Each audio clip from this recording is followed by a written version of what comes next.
வணக்கம். இன்று நாம் கிருஷ்ணரின் பிறப்பு கதையை பார்க்கவிருக்கிறோம். முன்னொரு காலத்தில் உக்கிரசேனன் என்ற மன்னன் மதுராவை ஆண்டு வந்தான். அம்மன்னனுக்கு கம்சன் என்ற மகனும் தேவகி என்ற மகளும் இருந்தார்கள். தேவகி திருமண வயதை எட்டியவுடன் அவளுக்கு திருமண ஏற்பாடுகள் நடைபெறுகின்றன. தேவகி வசுதேவர் என்பவரை மணக்கிறாள். திருமணம் முடிந்த பின் வசுதேவரும் தேவகியும் கம்சன் தேரோட்டுகையில் தேரில் மதுராவை நோக்கி பயணம் செய்து கொண்டிருந்தனர். அந்நேரத்தின் போது திடீரென வானிலிருந்து ஒரு குரல் கேட்கிறது. அக்குரல் தேவகியின் 8வது குழந்தை கம்சனை கொல்லும் என்றது.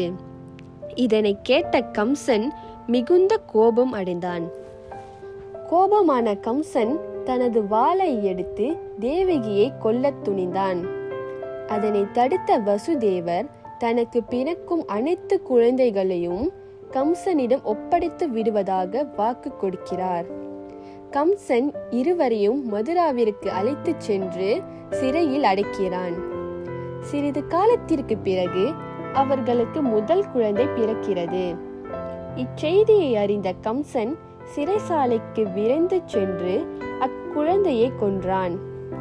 அதே போன்று வசுதேவருக்கும் தேவகிக்கும் பிறந்த அடுத்த 5 குழந்தைகளையும் கம்சன் கொன்றான். தேவகியின் 7வது குழந்தை பிறப்பதற்கு முன்னரே கோகுலத்தில் இருக்கும் வசுதேவரின் மற்றொரு மனைவி ரோகிணியின் கருவிற்குள் மாற்றப்படுகிறது. ஆதலால் தேவகியின் 7வது குழந்தை பிறக்கும் போதே இறந்தே பிறக்கிறது. சிறிது நாட்கள் கழிகின்றன.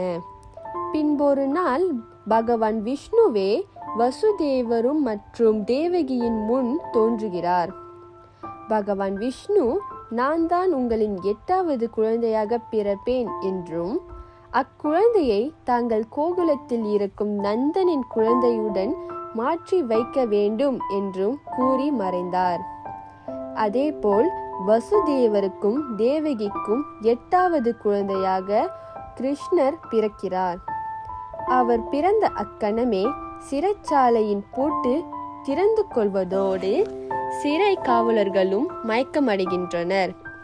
அவ்வேளையில் வசுதேவர் அவரது 8வது குழந்தையை தூக்கிக் கொண்டு கோகுலத்தில் இருக்கும் நந்தனின் இல்லம் வரை செல்கிறார்.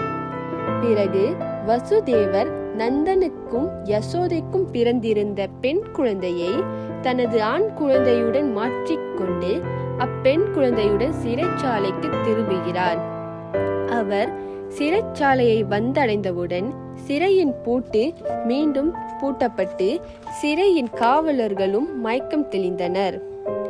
தேவகிக்கு 8வது குழந்தை பிறந்து விட்டது என்பதை காவலர்கள் கம்சனிடம் கூறினர். அக்கணமே கம்சன் சிறைச்சாலைக்கு வந்து அக்குழந்தையை கொல்லத் துணிகிறான்.